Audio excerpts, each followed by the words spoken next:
Everyone, मेरा नाम है Supreet Dhamija and I welcome you to my YouTube channel the Pathshala by Supreet Dhamija.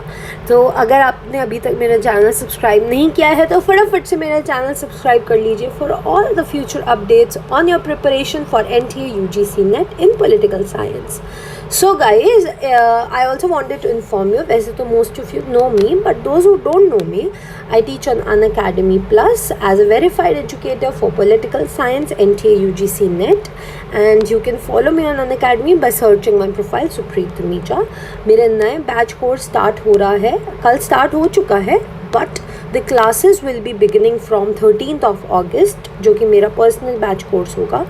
उसका टाइम पीरियड 13th अगस्त से स्टार्ट हो रहा है। So subscribe to the Unacademy plus platform by using my code Supreet Dhamija, जिससे आपको मिलेगा 10% off. Let's talk directly about what we are going to cover in today's video. आज का कवर होने वाला है कंपैरिजन 3 सोशल कॉन्ट्रैक्ट्स के बीच में, हॉब्स, लॉक एंड रूसो।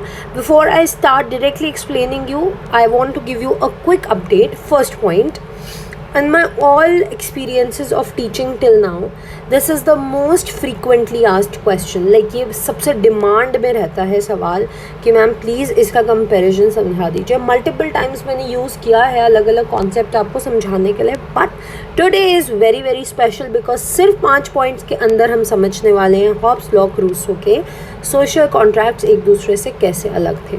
दूसरा पॉइंट ये है, आप अगर प्रिपरेशन के अभी किसी भी स्टेज में हो, वेदर आप अंडर ग्रेजुएट हो, चाहे आप मास्टर्स कर रहे हो, चाहे आप अपना पेपर जो है NTA UGC NET का कर रहे हो, या फिर कोई भी थॉट के लिए वैसे भी पढ़ रहे हो, जनरली भी पॉलिटिकल साइंस लवर हो, इंटरेस्टेड हो, आपको हर स्टेज के लिए ये वीडियो बहुत ही यूज़फुल होने वाला है। Without wasting any time, let's get into the video and see कि पॉइंट्स ऑफ डिफरेंसेस इन तीनों के बीच में कहाँ आते हैं। Let's start with point number 1। Hobbes कहता है कि हमारे जो सिटीजन्स हैं उनको अपना जो राइट्स है वो एक जगह पर ही ऑफ़र करने पड़ते हैं, ठीक है। और अगर हम एक कॉमन पावर नहीं बनाएंगे जिसको हम अपने राइट्स सौंपेंगे तो इंसान हमेशा ही वॉर पर ही रहेगा। इंसान वैसे भी हमेशा सेल्फिश, ब्रूटिश होने की वजह से एक दूसरे के साथ वॉर पर ही रहता है, ऑटोमिस्टिक इंडिविजुअल होता है। लेकिन अगर मैं उसको एक ऐसी पावर दे दूँ, एक ऐसा ऑप्शन दे दूँ कि वो अपनी कॉमन पावर राइट्स के नाम पे स्वीकार करवा सके, तो वो अपने आप को इससे सौंपने में बहुत ज़्यादा सुरक्षित महसूस करेगा। लेकिन इसके कंपैरिजन में लॉक और रूसो कहते हैं, लॉक कहता है स्टेट सिर्फ एग्जिस्ट करता है प्रिजर्व करने के लिए, यानी प्रोटेक्शन के लिए नेचुरल राइट्स ऑफ सिटीजन्स को, ठीक है। और रूसो भी यही कहता है कहीं ना कहीं। साथ ही लॉक और रूसो एक बहुत ही अहम बात कहते हैं। आप सेकेंड लास्ट लाइन देखिए, जब भी अगर सरकार किसी अपने ऐसे काम में फेल हो जाए जिसके लिए लोगों ने उसको अपने अधिकार सौंपे थे, ऐसे केस में सिटीजन्स के पास राइट होता है, ठीक है। और कई बारी तो उनका ये कर्तव्य बन जाता है, ड्यूटी बन जाता है कि वो अपना सपोर्ट हटा लें ऐसे रूलर से, ऐसी गवर्नमेंट से जो उनके लिए पॉजिटिवली काम नहीं कर रही है, और उसके खिलाफ रेबेल करने का भी अधिकार जो है हॉब्स देता है, सॉरी लॉक और रूसो देते हैं और हॉब्स नहीं देता है। पॉइंट नंबर 2, हॉब्स मानता है कि जो भी राज्य करे, जो भी काम स्टेट करता है वो जस्ट होता है, वो बिल्कुल सही होता है। हमारा समाज कहाँ से बना है? हमारा समाज स्टेट की डायरेक्ट क्रिएशन है, और जब हम स्टेट की डायरेक्ट क्रिएशन की बात करते हैं तो वहाँ पर सिर्फ रूलर का ही इच्छा, रूलर की शक्ति का प्रदर्शन ही एक राज्य में, एक देश में सबसे ज़्यादा देखा जाता है। ये हॉब्स का व्यू पॉइंट है। इसके ऑपोजिट लॉक मानता है कि स्टेट का सिर्फ एक इम्पॉर्टेंट रोल है, और वो है जस्टिस को पूरा करना, यानी न्याय दिलाना। और इसी के लिए लॉक ने हमारे 3 राइट्स, लाइफ, लिबर्टी, प्रॉपर्टी का भी डिस्कशन किया है। बल्कि इसके कंपैरिजन में रूसो मानता है कि स्टेट को हर हालात में इंसान की फ्रीडम और उसकी लिबर्टी के बारे में सोचना चाहिए।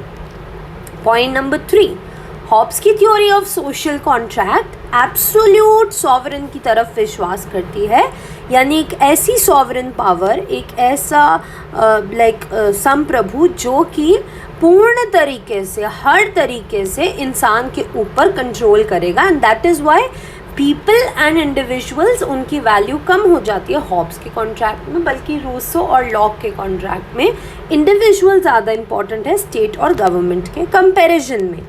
पॉइंट नंबर 4, हॉब्स के लिए सॉवरेन और सरकार दोनों ही सेम है। जो सॉवरेन है वही सरकार है, जो सरकार है वही सॉवरेन है। लेकिन रूसो इन दोनों चीज़ों के बीच में अंतर बताता है, क्योंकि उसने जनरल विल को सबसे ऊपर रखा है और इस वजह से उसने रिप्रेजेंटेटिव डेमोक्रेसी का समर्थन नहीं करा। और लॉक इनके अलावा इन दोनों पॉइंट्स से बिल्कुल हट के लॉक इस तरह की किसी भी बात के बारे में बात ही नहीं करेगा, ना सॉवरेन और ना गवर्नमेंट, दोनों में से किसी का भी डिस्टिंक्शन या डिफरेंस नहीं बताएगा। Last point of this comparison will be, जहां हम रूसो की सॉवरेनिटी या रूसो के संप्रभुता के बारे में पढ़ते हैं, वो एक तरह का कह सकते हो आप, एक तरह का कॉम्प्रोमाइज़ है, एक तरह का एडजस्टमेंट है लॉक के संविधानिकता के कॉन्सेप्ट और हॉब्स की निरपेक्षता के कॉन्सेप्ट। इन दोनों के बीच में कहीं पड़ता है रूसो का सोवरेनिटी, यानी रूसो जब अपनी संप्रभुता, रूसो जब हाईएस्ट रूल की बात करता है तो वो कहीं ना कहीं देखो लॉक के संविधानिक रूप का, जनरल विल का रिप्रेजेंटेशन, और हॉब्स के बीच में हॉब्स के एब्सोल्यूटिज्म से इंस्पायर्ड, मतलब फोर्स टू बी फ्री के कॉन्सेप्ट से इंस्पायर्ड। तो कहीं ना कहीं अगर एक कोने पे हॉब्स है, दूसरे पे लॉक है, तो in the centre we can say Rousseau है। So this was 5 points of comparison between Hobbes and Locke and Rousseau, and this is going to complete an overall outlook of social contracts between Hobbes, Locke and Rousseau. Now thank you very much for watching the video. If you like the video, do leave a like, comment, and also please subscribe to the channel. Thank you very much. You can follow me on Unacademy. You can use my code Supreet. If you need any details further, आप मुझे Telegram और Facebook पर भी join कर सकते हैं। सारे channels के लिंक डिस्क्रिप्शन बॉक्स में है, कोड भी डिस्क्रिप्शन बॉक्स में है। You can use all of that to contact me. Thank you very much. I will see you in my next video.